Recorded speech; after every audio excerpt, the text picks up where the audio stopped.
tubana nawe gusa namenye kuri se w'imigisha Imana yimura ibihe erega sinakurekura Imana yimura we Kabanya Mose Imana yimura ibihe Yo Imana yimura ibihe we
Waratize kuko watoranije ukaba ubugingo we ubundi umwana wawe Yesu we sitinya waratize we kuko watoranije ukaba ubugingo we ubundi umwana wawe Yesu we sitinya waratize kuko watoranije ukaba ubugingo we ubundi umutsinzi we wapaye amahoro wapaye ibyishimo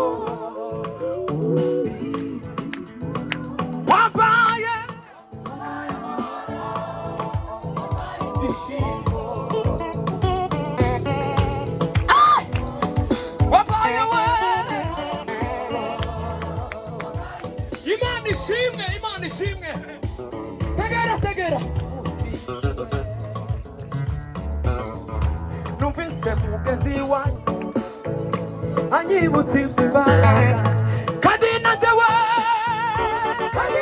mfite icyo cyifuzo oya sinatabara kandi najyewe mfite icyo cyifuzo oya sinatabara masa tegera kuko imbaraga siyahagira ishaka oya niko umutima wanjye we niko umutima wanjye ukwifuza oya sinatabara masa numvise mugezi wanjye Imana ishimwe anyibutse iby'imbaraga zawe kandi nanjye mfite icyo cyifuzo oya sinatabara masa kuko imbaraga siyahagira shaka oya niko umutima we niko umutima wanjye ukwifuza oya tubana nawe gusa namenye kuri se w'imigisha Imana yimura ibihe erega sinakurekura Imana yimura we Kabanya Mose Imana yimura ibihe Yo Imana yimura ibihe we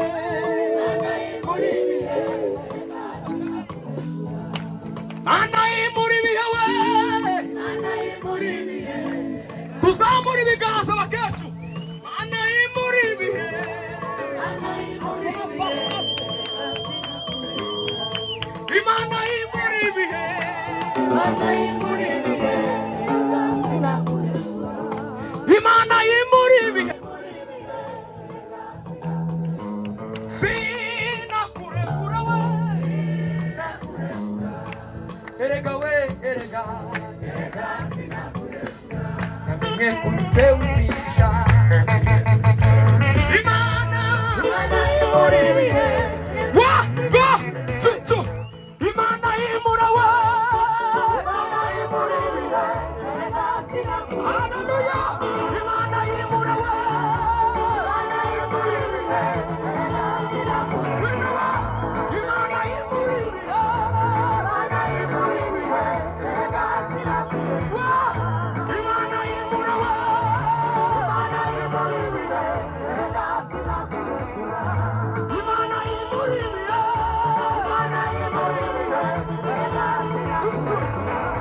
Imana imuri ibihe. Imana imuri ibihe.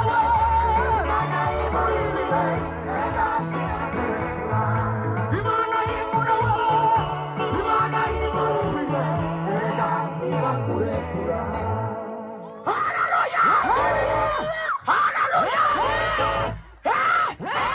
Tuzamure ibiganza. Bwana asifiwe.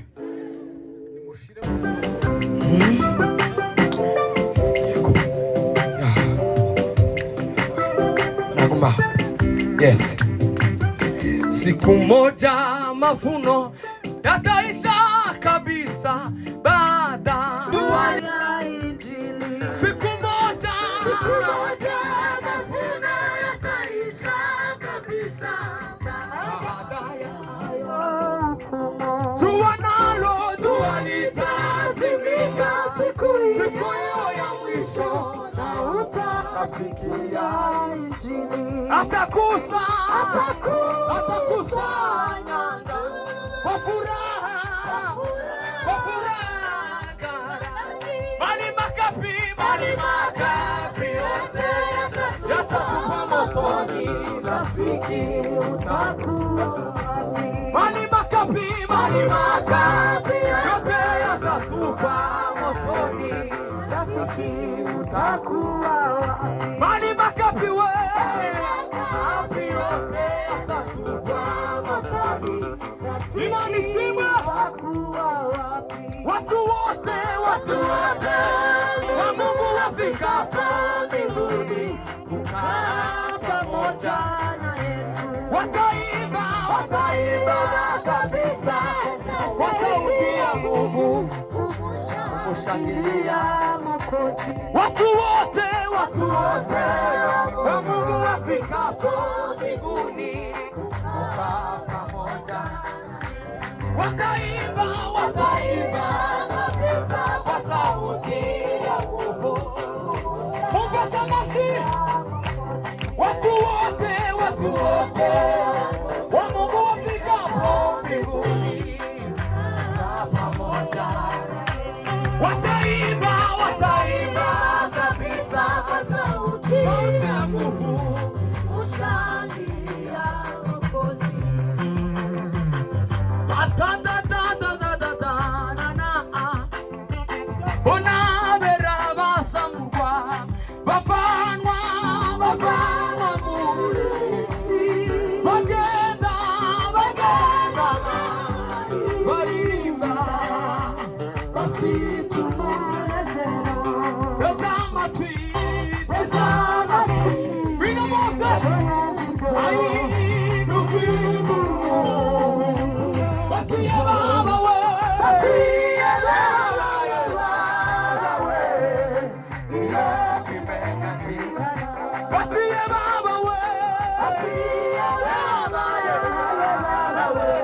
Imani shimya, watie baba we.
Thank you.